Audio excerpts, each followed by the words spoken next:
All right, time for another episode of the Josh Cat. No, Nerdy Virgin Podcast. That's right. I changed the name recently so that it fits with the whole branding thing. I was calling it Josh Cast. That doesn't tell you anything. But when I call it the Nerdy Virgin Podcast, that tells you everything. Is it a podcast in which I have guests? Of course not. I don't talk to people. I'm trying to go a little bit easy on my voice today. I've been screaming a lot on stage. Off stage, only in my head. Only in my head have I been screaming a lot. And I'm starting to wear out the old voice ticker. I don't think that's what you call it. That's not the term for it at all. Nobody has a voice ticker. That's like a combination of that's a heart that can somehow make voices, which we don't even want to go there. That's making me uncomfortable right now, even envisioning that. What that is, a heart that also has vocal cords in it. I don't want that. No one wants that. I think your heart's saying something. No, it isn't. No, it's saying something. Oh, let me listen. Let me see what it's saying. I enjoyed Batman Returns. I enjoyed Batman. I think your heart is saying that it enjoyed Batman Returns. Which, who didn't? Is it necessarily the best Batman? Yes. For me, it's the best Batman movie. Batman Returns. Well, your heart likes Batman Returns. What can I say? That's, wow. What can I say? This is already a journey, isn't it? How am I doing today? Worried about the voice, my voice. Worried about the mask mandate in LA. They're saying you got to wear a mask indoors, and I'm panicking. And I'm like, what if we have to lock down again? And it's causing a lot of anxiety.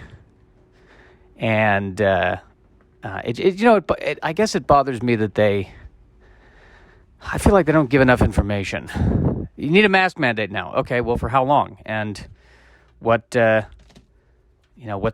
plan? And then I have to remind myself, nobody has a plan.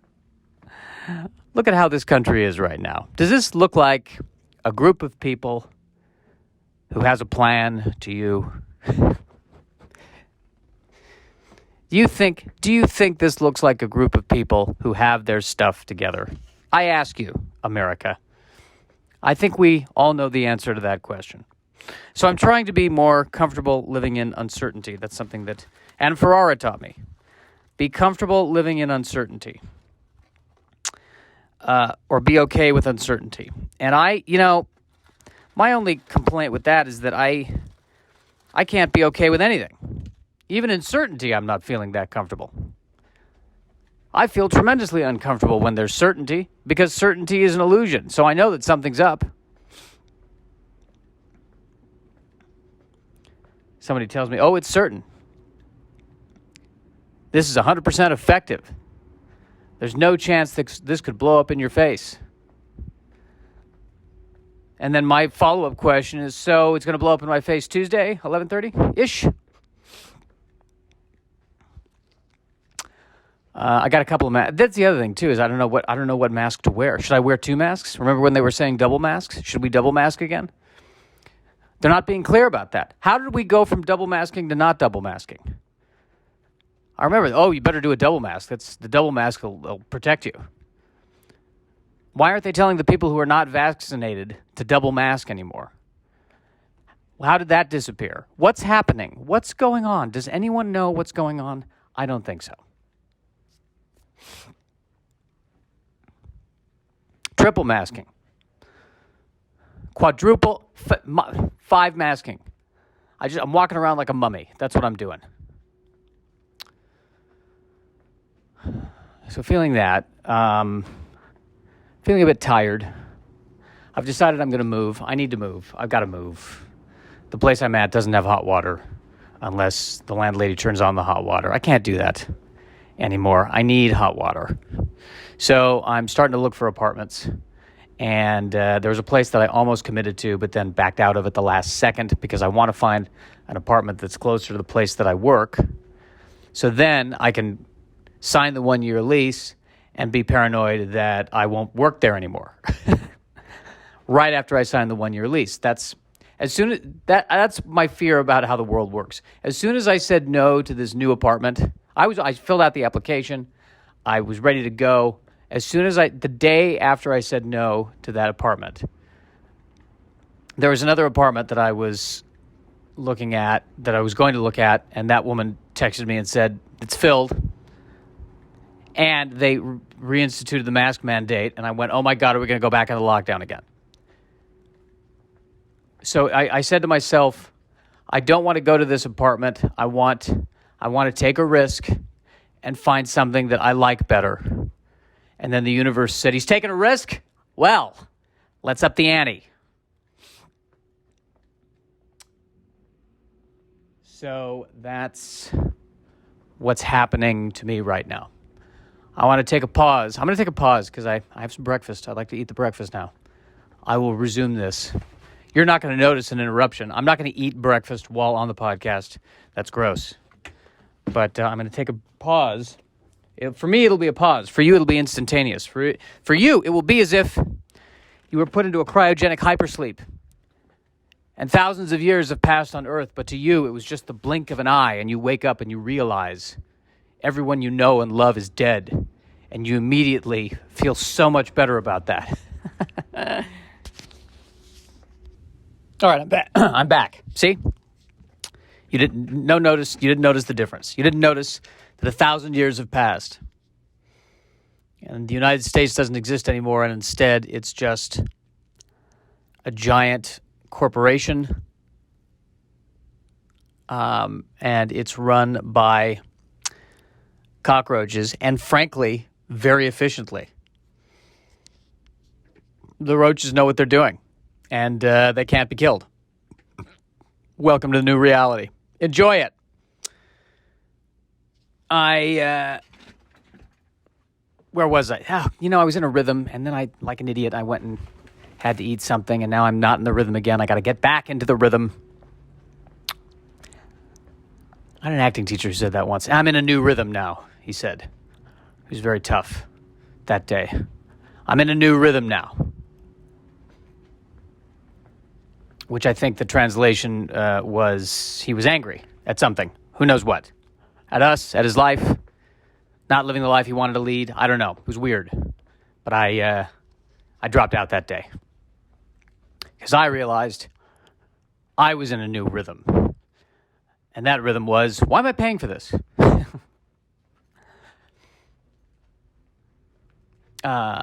No, I think he was frustrated with the students in the class. I think he felt like as I recall, he said he felt like some of us were just wandering.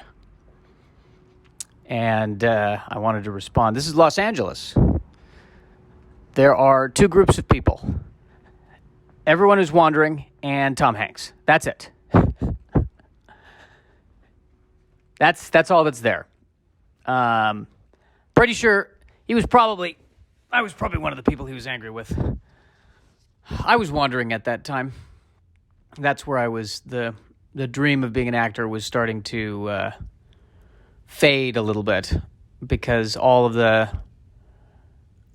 I can't remember if that's when I was starting to do stand-up or I was doing improv, or that might have been around that time. But what I loved about the stand-up was I was in control of what I was doing. I was in control of the script. I didn't have to rely on anybody else. It was fantastic. And that trajectory has taken me to this podcast. I will do it all myself. Shouldn't you at least outline what you're going to do in the podcast? No! I must dive in, having no idea what I'm going to say, and allow the creative process to move me. Well, I've been listening to his podcast, and 9 times out of 10, he's just talking about his bowel movements. It's not so much a podcast as it is a diary of probably diverticulitis. Oh, man. All right, well, where was I? Should we look at some news? How else am I feeling? I feel like I've been very silly lately. Or I've been very on lately and not on and kind of sprightly. I guess I haven't been as outwardly depressed lately, and in my mind I'm like, something. What's wrong? That's bad. That's bad. It's got to be. I've got to be outwardly. If I'm not depressed, something in the world is wrong. But I don't know. I don't feel. I don't know what I feel. I'm busy, so I don't. Well, you know what? I know what I feel. What am I saying? When I say I don't know what I'm feeling, am I simply just refusing to take responsibility for how I feel? There we go. I'm feeling scared. I've got to find a new place to live. I'm worried about this mask mandate. And the future seems uncertain. But the future is always uncertain because it is the future. It is a construct. It is merely a set of predictions that I can make based on what's happening right now. But these predictions may or may not come true. And in fact, most of the time they don't come true. So I am worrying, in effect, about nothing. Let us be more present. What is happening right now? Right now I'm lying down on a couch that I have a feeling is fake leather. It could be real leather. It could be fake leather. I can't tell the difference. And if I can't tell the difference, why are we making leather couches? Why not just do fake leather? Wouldn't that be better for the cows?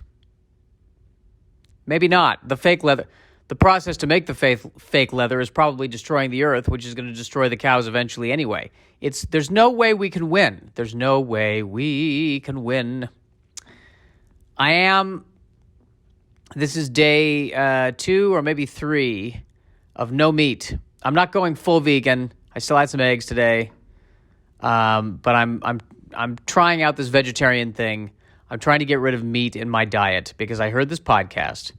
Specifically, it was the actress who played Dr. Crusher on Star Trek The Next Generation, Gates McFadden, was interviewing Michael Dorn, who played Worf on Star Trek The Next Generation.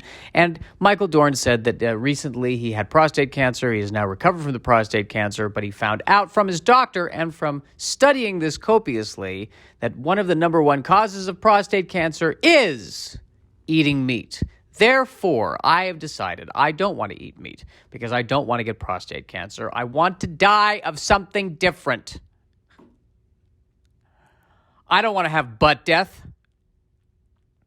I want death that's somewhere else. And it's my God-given right to have that. Right now, I feel like I'm taking these pauses, which feel very weird. It reminds me of when I listened to the classical radio station in Los Angeles, and the people they have on it will always make a clever point about the composer we're about to listen to and take a beat as if we are laughing. And I'm sitting there thinking, I wish I had that confidence, We're now we're going to be listening to Mozart, which a lot of you people didn't know, but Mozart really enjoyed hang gliding with a scarf. I know, right? Hang gliding with a scarf doesn't make any sense. I don't think Mozart did any hang gliding. I don't think anybody did any hang gliding back then. That might have been the time. I think that was the time after Da Vinci did a sketch of gliding and flying machines. And people looked at it and went, well, is there a baggage fee? And he said, of course there is. You think this thing's going to pay for itself? And that's why you could never get off the ground. Literally and figuratively. Reminds me of a Three Musketeers movie that came out, must have been 5 or 6 years ago, maybe 10 years ago. Mila Jovovich, I'm saying her name wrong. I think Mila Jovovich, she was in The Fifth Element, you know the one. She was in it, and it was the Three Musketeers, took place in the 1600 something, but it was they did a sort of modern bent on it, or a modern flair, and I was watching it and I'm like, all right, well, they're being sarcastic with each other in a sort of modern way, but the sword fighting's kind of cool, and I'm kind of on board with this. And then there's a scene where a giant steampunk blimp flies over the castle, and the Prince of England, or an English royalty, steps out of it. And that's where I said, all right, I'm done. Are we just going to go off the rails here? Is that what we're going to do? We're going to try to make this we're going to try to take the Three Musketeers and turn it into some kind of a superhero movie, but not? Is that what's happening? I mean, it'd be like you're watching Robin Hood. He's got Robin Hood and Little John and Friar Tuck and all that, and they're fighting the Sheriff of Nottingham, and suddenly the Sheriff of Nottingham just drives up on a Prius, and you're like, wait a minute, this isn't what? And they just keep talking like it's nothing. And Robin Hood is like, nice Prius. Listen, I'm going to take this Prius and give it to the poor. And the Sheriff of Nottingham says, I don't think so. I'm leasing it, all right? It was just weird.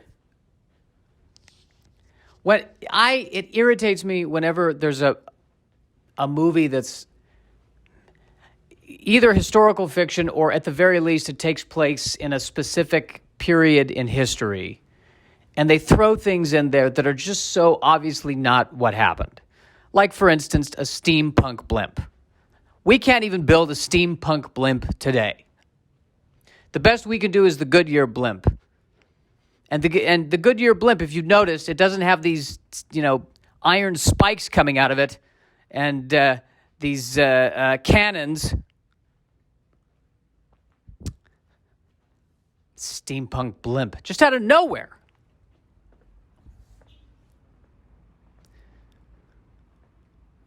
It's like doing a movie about Queen Elizabeth I. Mary, Queen of Scots, is plotting against you. You're going to have to take some action against Mary, Queen of Scots. Oh, get down, F-18. Send in the Marines. What? Not a fan of that. Not a fan of that. You don't fly in a steampunk blimp into historical fiction like that. What would Alexander Dumas say? He would say, did I get paid? Did I get residuals? Whatever you want to do. I don't know. $200,000? Sure, all right. Put 2 blimps in there. I don't care. I doubt he would say. Who knows what he would say? Who can say what he would say? So my obsessive compulsive is upsetting me right now.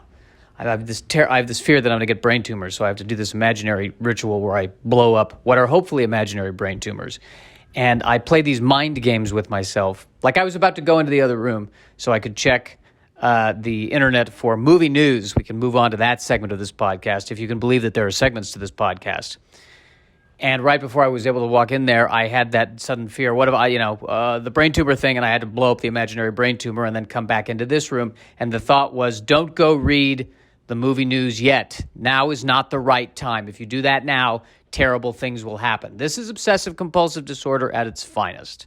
There's no logical rationale for this, but there is a little voice in my head that says, what if it is true? What if there is some universal connection that I'm picking up on that can eventually be explained by an advanced form of quantum physics that doesn't exist right now but will at some point. And it turns out that what we thought was merely ridiculous intuition or unreliable gut feelings was in fact a deeply seated understanding of how the universe works that we cannot articulate, and yet we possess the ability to feel. I need to be with people. I've been alone too long. That's what all that means. That's what that giant rant means right there. I've been alone too long. So now I'm back in the room again, having this conversation with you about this and debating whether or not to go check the movie news or not. I'm feeling a bit fatigued, a bit tired. It's very hot out. I didn't take my walk yesterday. I've been very good about walking every day. I was just too tired yesterday. Got home, went right to bed. I'm lying back down on the couch right now, just so you are aware of my positioning. God, that blimp really pissed me. The blimp is flying in the middle. I turned it off. I'm like, what do we? No, this is swashbuckling. What are we suddenly in a steam? What is this? Wild Wild West all of a sudden? Unbelievable. Literally, it was not believable. Like, I can handle a movie that takes place in the 1600s, but people are talking contemporarily or in a contemporary cadence. That doesn't bother me. But when Wyatt Earp lands at Tombstone in the space shuttle, I get a little annoyed. Wyatt, what is that? What is that, Wyatt? I've seen space. I've looked down upon the earth from the vast emptiness of space, and I have a new perspective on our entire universe. Wyatt, they're shooting people over at the OK Corral. We needed you. There's a gunfight that's happening. What does it matter? We are but specks in an infinite universe. We will live, we will die, and no one will remember us. And even fewer still will love our memory. All right, Wyatt, listen, I'm going to put this shotgun in your hand, and we're going to go deal with the OK Corral, and we can talk about this later. I really wish you had not parked the space shuttle in the middle of Main Street. It's going to get shot. You know it's going to get shot, right? I had to glide her in. Well, you should have thought of that before you found this thing that I didn't think existed in the 1880s and flew into space. You should have thought of all of that. See, Wyatt, this is the problem. You're too impulsive. You're riding through the forest or the prairie or wherever. You come across a space shuttle. You just jump in and you fly into space without a second thought. Did you think about me, Wyatt? Did you think about me when you were flying into space? Did you think about my feelings? I didn't. No, you didn't. Of course not. You'd never do that, Wyatt.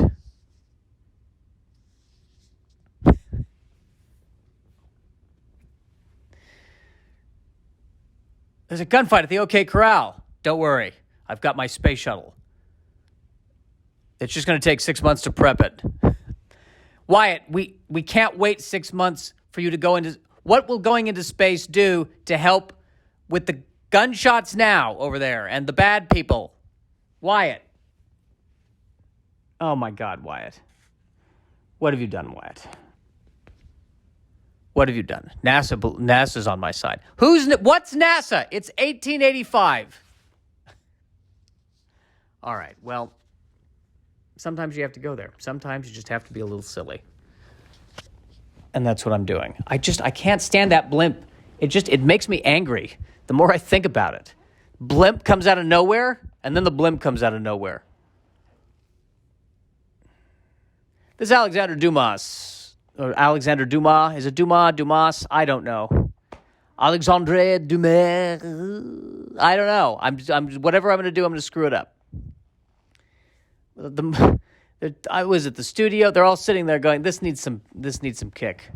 This is a little dry. It's a little dry. This needs some kick. We're competing with Marvel movies here. This needs some kick. Got it. Superpowered blimp.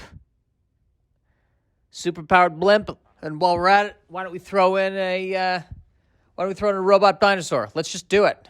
Steampunk dinosaur. 3 Musketeers and a little dinosaur. Boom! Box office gold. End stop. All right.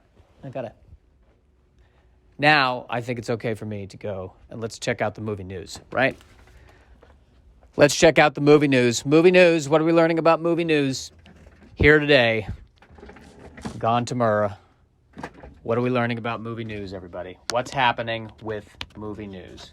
Where are we with movie news? What's happening with movie news? DarkHorizons.com. Black Adam and Firestarter wrap filming. All right. They're on a roll. Black Adam, which I believe is Originally the villain in a Shazam story, right? The Rock is playing Black Adam. I always enjoy The Rock. I enjoy The Rock because The Rock has a sense of humor. No matter what movie he makes, he always maintains a good sense of humor. I think Schwarzenegger was really good at that, too. They both have a sense of humor, and that's why it works. And I know this business. I've been in this business 57 years. I was there. I've been in this business 200 years. I was in this business before there was a business. I was sitting there one day, and I said, these pictures, they're too still. Let's put 24 of them together, and we got ourselves a moving picture. And I was the one. I started it all. I was there when I said to Louis B. Mayer, you know what? We should get the lion to roar and film that. And that's how we'll be known. The roaring lion, MGM. That's how we'll know that.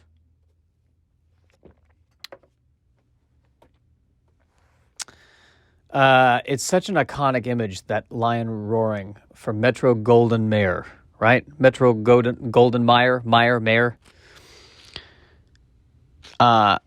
It's the most Jewish name of a movie studio I can think of, with that lion.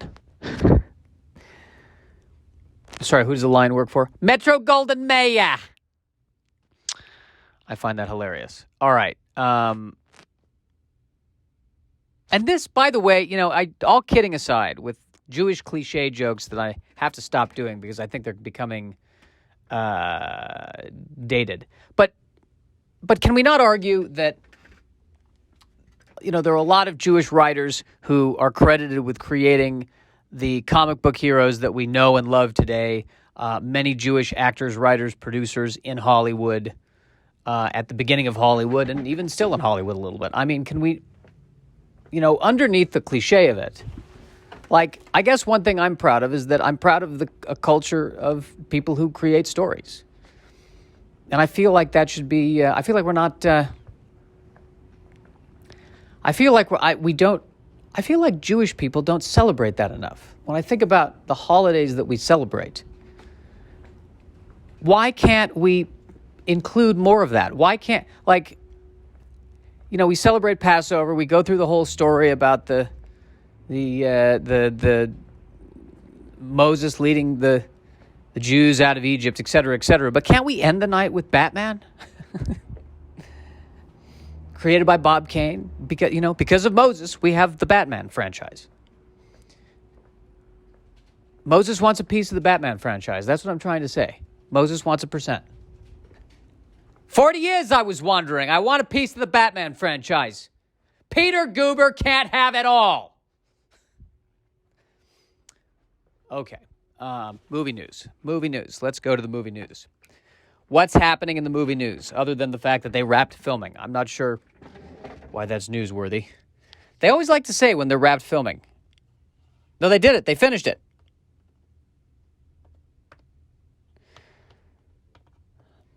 Always notice that. They always report when they're done filming something. They're done filming it. It's not finished yet. We don't know anything about it, but they're done. They've stopped filming it. Let us know on this day in history, January 21st, 1998, Nights in Rodanthe stopped filming. Let it be known.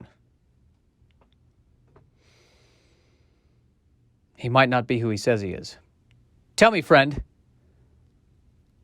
what day was the last day of filming of Black Adam? Oh, it was, it's easy. It was January 25th. Shoot him! He doesn't know. The real Ted would have known that it was July 17th. Probably July 16th, 2021. The real Ted would have known.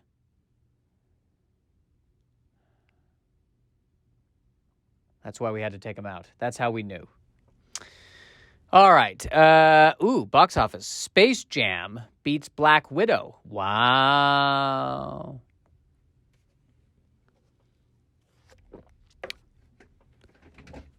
Wow. Interesting.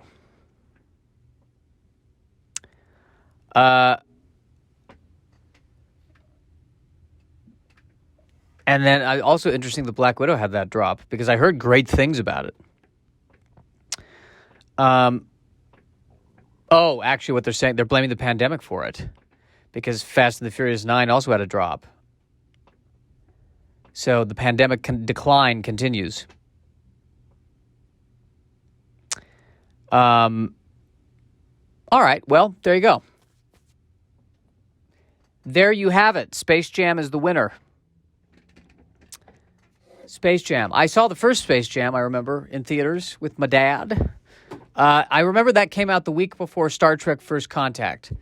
And I remember thinking, I want to see Space Jam just to see something and just to pretend that it's Star Trek.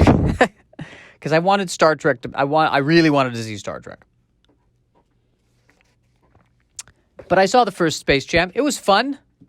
It was cute. Good to see Bugs and Daffy again. And Bill Murray was in it. He was funny. As per usual, it was fun. Fun was had by all.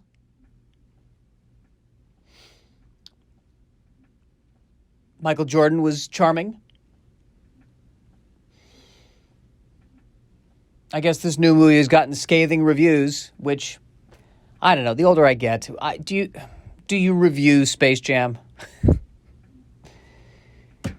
Do you analyze it? I mean, I know, I have all people, when I'm sitting here complaining about a blimp in historical fiction, I know I'm the last one to judge. But, I don't know. What are you expecting? What are you expecting? It's my guess is that for what it is, it's probably a good film, this new one. That is my guess. But people go in, I don't know, expecting The Godfather. Now, I will tell you something.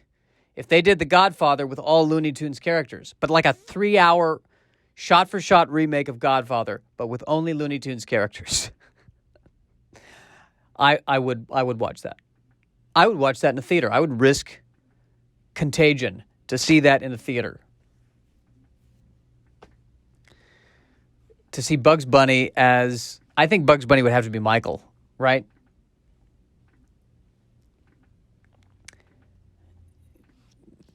Kills the rival, goes off to Italy, marries Lola Bunny. Tragically, she is accidentally cooked in a stew. I mean, it writes itself. It writes itself. Pause. Pause for laughter. Pause for your laughter. I'm pausing for your laughter because I have that much confidence in me as a performer. Pausing. Pausing for you to laugh. Win for me. Win for me. Yay. Win for me. All right. More Contessa in the MCU planned. I've stopped watching the MCU. I don't know what the Contessa is. I should know. I know. I'm bad. I'm wrong. The one I wanted to talk about. Where is it? Here it is. Paramount Plus orders Grease Prequel series. A series for the prequel spinoff Grease, Rise of the Pink Ladies. Set 4 years before Sandy and Danny's relationship throws Rydell High into a tailspin. The story follows 4 fed-up outcast girls who dare to have fun on their own terms and spark a moral panic that will change Rydell High forever.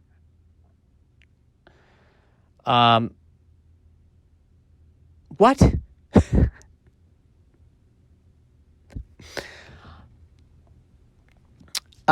So they're freshmen, I guess. And, right? And, I don't understand prequels. And I know, maybe if I was a huge Grease fan, I would be on board with this. The way I'm on board with anything that Star Trek does, I'll watch anything. I can understand that. I guess my question is, why only go 4 years back? Maybe, what if the prequel started, 18 years back?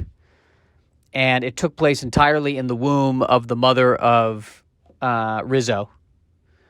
and what's going on in the womb. It's just charting the conception of Rizzo. But what you do is you cast a bunch of really, really good A-list actors to play all the different parts of the body, and you make it like this, like Breaking Bad drama where that's. Yeah, I'm hearing rumors that they want to try to get pregnant. We got to shut it down. We got to shut it down, Jimmy. We got to shut it down. Get those hormone levels down. Debbie Jenkins.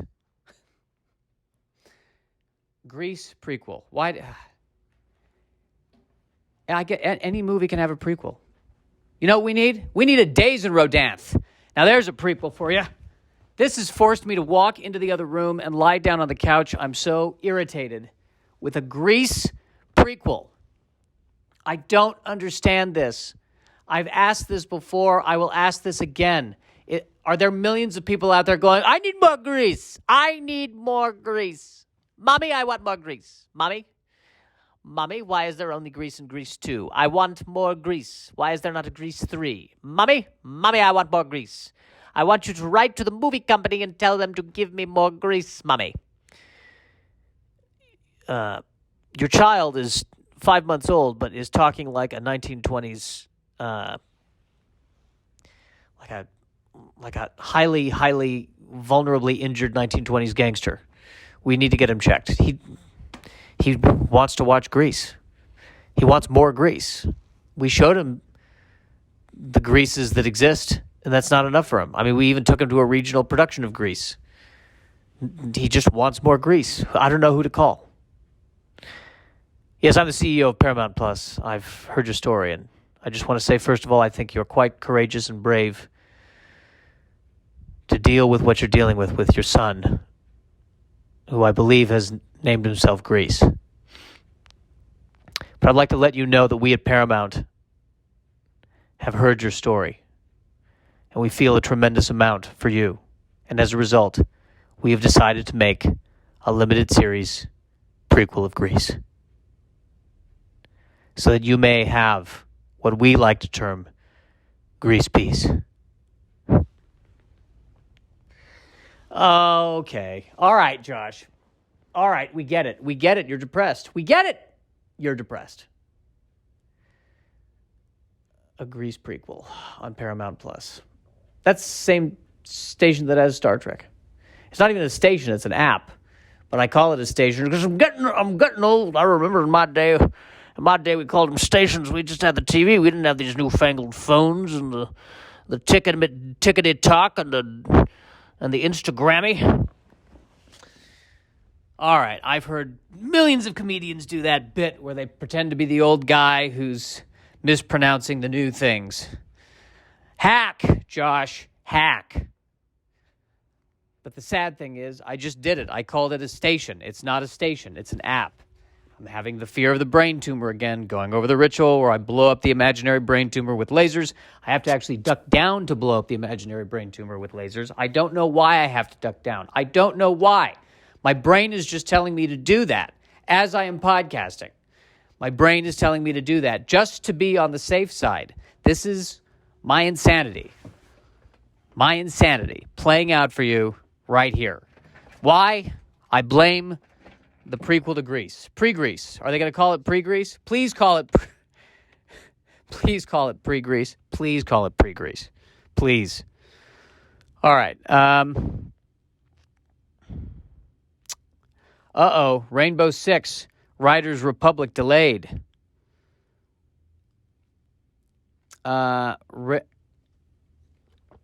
Rainbow Six Extraction. Rainbow Six. So this is a game, right? I want to know more about this. The big popular game franchise. Tom Clancy's name is on it. So it's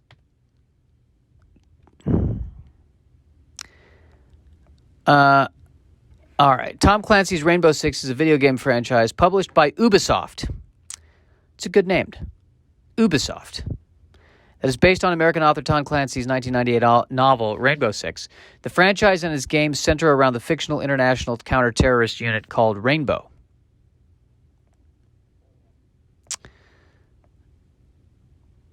Okay, well, that's great. What do we...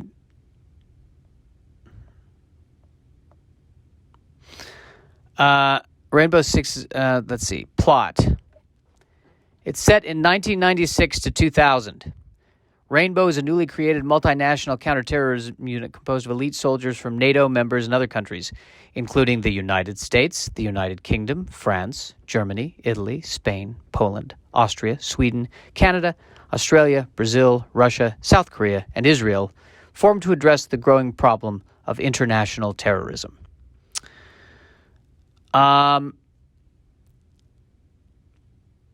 Yeah. What,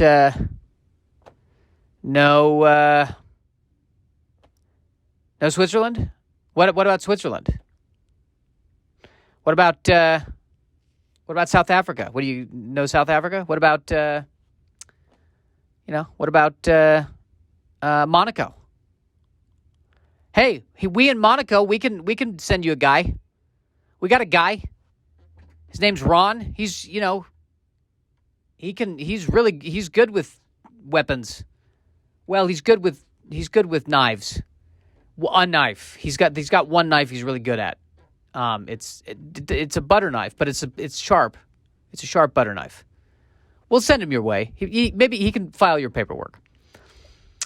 The organization's director is John Clark, and the team leader is Ding Chavez. All right. Ding. Huh. The term Rainbow Six refers to the director of the organization, John Clark.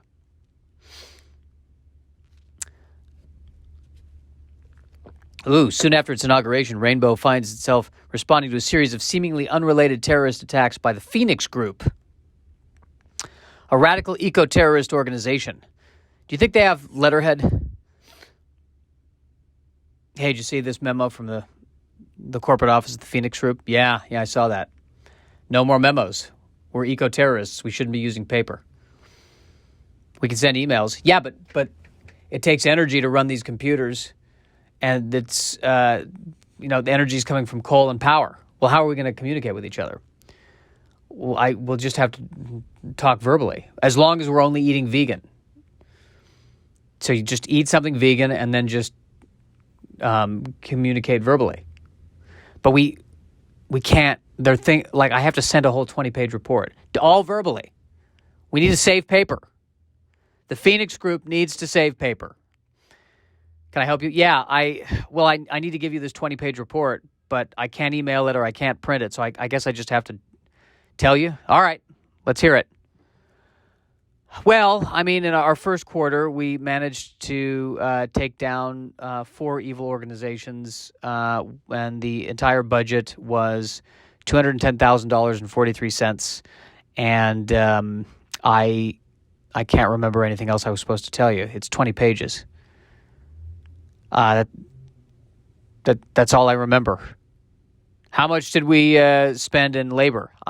Like I said, I can't do this because I couldn't print out the report. I couldn't even put it in the computer. I had the data. I couldn't implement it into the computer because we're trying to save on electricity. I think vaguely we're like breaking even. I think. All right. Good work, soldier. Good work. By the way, you can't use bullets in the guns. Lead, not good for the water. Well, how are we supposed to be eco-terrorists? Like effective are you saying we can only use hemp as a weapon? Is that what you're saying as an eco-terrorist? Yeah, only hemp. Sir, we just got a report that a hemp bomb went off. A what? A hemp bomb. Were there any casualties? No, not at all. Not at all. 2 to 3 people were annoyed, sir. That's the extent of what happened. 2 to 3 people annoyed. Looks like it's time to call Rainbow Six. All right, I think we had enough of that. Enough of that Rainbow Six stuff. Enough of that Rainbow Six nonsense. What else is going on? What else in movie news? What else is happening? Let's figure that out. Shall we? Let's figure that out. Okay. Oklahoma, where the wind comes. Why did I hit back and it didn't go to Dark Horizons? Strange.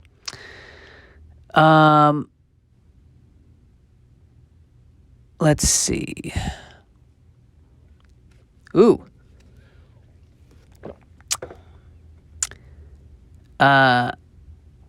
New G.I. Joe animated series coming? Question mark.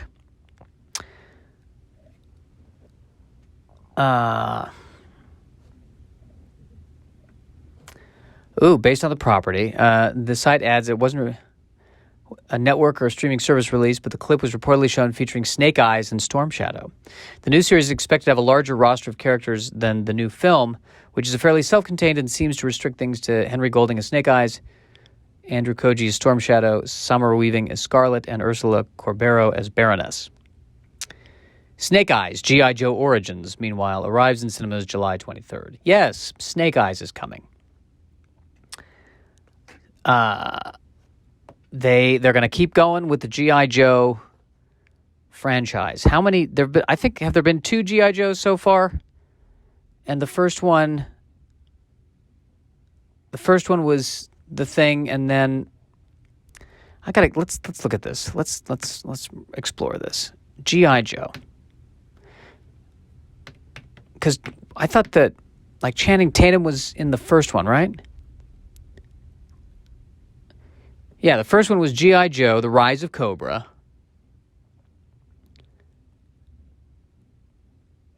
Which was 2009. Right, I remember that. I think I saw that. That was fun, right? Joseph Gordon-Levitt.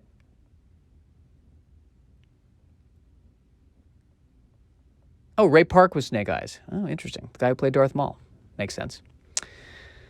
And then there was... what was the other one? G.I. Joe Retaliation or something? Yes, I was right. G.I. Joe Retaliation. How do I remember this? I didn't even see it.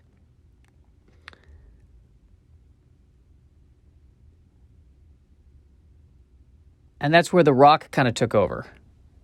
Right? And they totally changed everything, didn't they? And I don't know how well this did. Yeah, there are these franchises that are happening now, and I've lost. I don't even know that they're happening. And now they're doing the Snake Eyes. I think the only thing that makes sense is they need to do a G.I. Joe Grease crossover. We're the bad girls of the high school. Perhaps you'd care to join Cobra. Our plan is to kill off all human beings, except those who are worthy. And then Tom Clancy comes in. Excuse me, that was the plot of Rainbow Six. Tom Clancy. I think Tom Clancy passed away, right? So it's always weird. It's weird when I see Tom Clancy's Rainbow Six. But then again, they do Ian Fleming's James Bond. No, I mean, he's the one who created it. It's fine. Why is it weird? Josh, why are you making it weird? You know why? Because it reminds me that we're all going to die. And just the thought of it freaks me out. That's how bad my obsessive-compulsive disorder is affecting me. The fact that I see Tom Clancy's Rainbow Six, and I know that Tom Clancy has passed away. It's like, oh, don't remind me that death is a thing. Don't remind me that death is a thing. We're just trying to sell you a video game, dude. And Tom Clancy was the one who created it. So, calm down. This is why I have to be comfortable living in uncertainty. That's what I have to keep doing. It's all about the uncertainty, isn't it? All right, how do I wrap this up? How do I wrap this up? How do I figure out a way to wrap this up? I watched a G.I. Joe cartoon in the 80s. That was one of the first cartoons I watched. G.I. Joe, a real American hero. G.I. Joe is always there. G.I. Joe is there. it's always a special elite team that they need to create. That's always, whether it's Rainbow Six, it's this special elite team that they have to throw together. What could be more special than the Special Forces? We have one of the most powerful militaries in the world. Is that not special enough?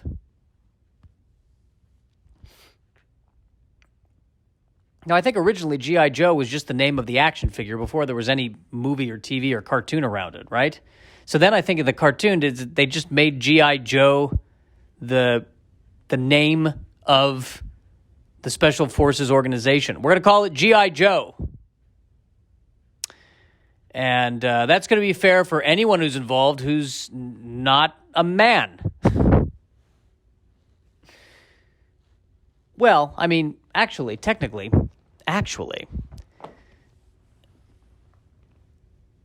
yes, G.I. Joe, because I thought G.I. Joe was the name of the action figure originally, right? It was Joe. It was G.I. Joe. He was a Joe, and he was in the army. And now the whole thing is called G.I. Joe. This is G.I. Joe. I'm not personally G.I. Joe. I'm Duke. But this is G.I. Joe. We are called G.I. Joe. There's more than one of us. None of us are named Joe. But we are G.I. Joe. We're named after a toy. That's what happened. We're named after a toy. Are there other special forces? Are there other clandestine special forces organizations in the United States? Yes. There's our sister team, Hungry Hungry Hippo. It does not consist of hippos. Many of them get hungry, but there are no hippos in that team. Get me G.I. Joe.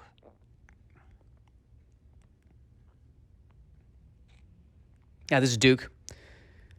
Oh, I assumed your name was Joe. No, I know. It's G.I. Joe is the name of the organization.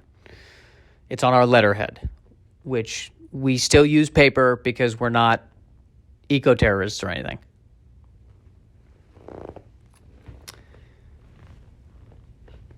Knowing is half the battle. That was on the little things they did at the end of the cartoon.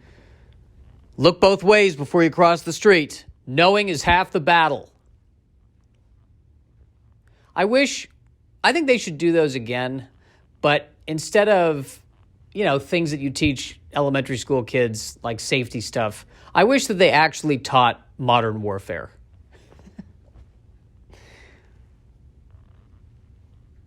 Always remember that if you're going to institute a drone strike, you need to make sure that you do it on this frequency for the maximum amount of people to get killed. Knowing is half the battle. Maybe that's a bad idea. Maybe that's not something that would be good for the culture. Maybe they need to update it for my life. Think you found an apartment that's really, really cheap, that's $400 below what the market value is? Think it's a great deal? You're probably running into a terrible, terrible situation. And knowing is half the battle. G.I. Joe! There it is. There's how we end this, baby.